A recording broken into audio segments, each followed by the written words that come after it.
सुप्रिया सुळे यांनी बारामती लोकसभेमध्ये तब्बल 1.5 लाखांनी विजय मिळवला आणि त्यामुळे बारामती कुणाची हा प्रश्न निकाली निघाला। पण या निमित्तानं बारामती विधानसभा मतदारसंघात अजित पवारांविरोधात त्यांचे पुतणे युगेंद्र पवार लढणार का अशी चर्चा आतापासूनच सुरू झालेली आहे।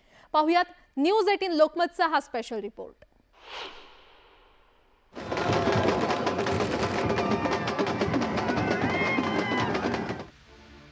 देशाचं लक्ष लागून राहिलेल्या बारामती लोकसभा मतदारसंघात सुप्रिया सुळेंनी दणदणीत विजय मिळवला। सुप्रिया सुळेंच्या विरोधात अजित पवारांच्या पत्नी सुनेत्रा पवार मैदानात होत्या। त्यामुळे अजित पवारांनी लोकसभा निवडणुकीच्या प्रचारात भावनिक आवाहनही केलं होतं। लोकसभेला मतं दिली नाहीत तर मी विधानसभा लढणार नाही असं वक्तव्य अजित पवारांनी केलं होतं।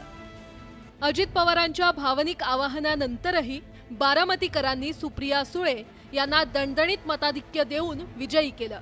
लोकसभा निवडणुकीत आम्ही पवार साहेब यांच्यासोबत राहणार असल्याचं मतदारांनी स्पष्ट केलं।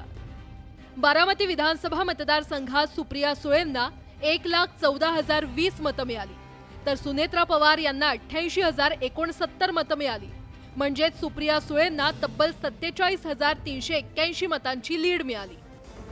विशेष म्हणजे याच बारामतीकरांनी मागील विधानसभा निवडणुकीत अजित पवारांना तब्बल 1,65,000 मतांचं विक्रमी मताधिक्य दिलं होतं। असं असताना मतदारांनी लोकसभा निवडणुकीत शरद पवारांच्या बाजूने कौल का दिला असेल?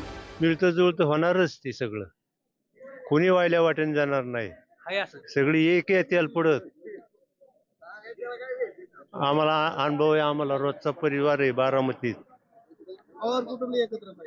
एकत्र येणार आहेत ती येतील। ती दादांनी बी आमच्यासाठी लय केलंय, पण दादांनी आता आम्हाला सोडलं।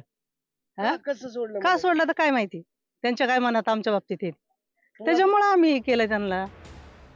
बारामतीकरांनी दिलेला कौल पाहून युगेंद्र पवारांच्या आशा चांगल्याच पल्लवित झाल्यात। विधानसभा निवडणुकीत शरद पवारांच्या पक्षाकडून कुणाला तरी उमेदवार म्हणून मैदानात उतरावं लागणार आहेच, तर मग युगेंद्र पवार का नको याची चर्चा आतापासूनच बारामतीमध्ये सुरू झाली आहे।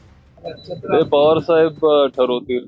आज आपण फक्त इथं काम करतोय, लोकांचे जे काही प्रश्न आहेत ते सोडवायचा प्रयत्न आपण करतोय। शेवटी मी एक छोटा इथं एक कार्यकर्ता म्हणून मी काम करतोय, पण हे जे निर्णय आहेत ते पवार साहेबांच्या हातात असतात, किंवा जयंत पाटील साहेब असतील जे आपले पक्षाचे अध्यक्ष आहेत महाराष्ट्राचे, सुप्रियाताई असतील, सगळे वरिष्ठ नेते ते ठरवतील। सुप्रिया सुळे आणि रोहित पवारांनी बारामतीतल्या उमेदवारीवर काय प्रतिक्रिया दिली ते आता पाहूया।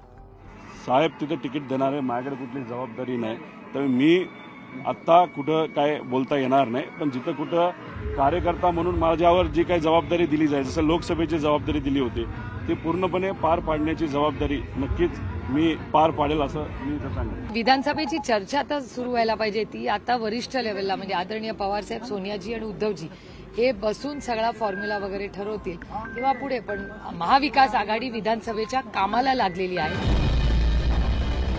बारामतीतल्या मतदारांनी केंद्रात सुप्रिया सुळे आणि राज्यात अजित पवार अशी मतांची राजकीय वाटणी केल्याचं बोललं जातंय। बारामती शहराच्या विकासात जसं शरद पवारांचं मोठं योगदान आहे, तसंच अजित पवारांची मेहनत देखील नाकारून चालणार नाही। आजही बारामतीतील बहुतांश सहकारी संस्था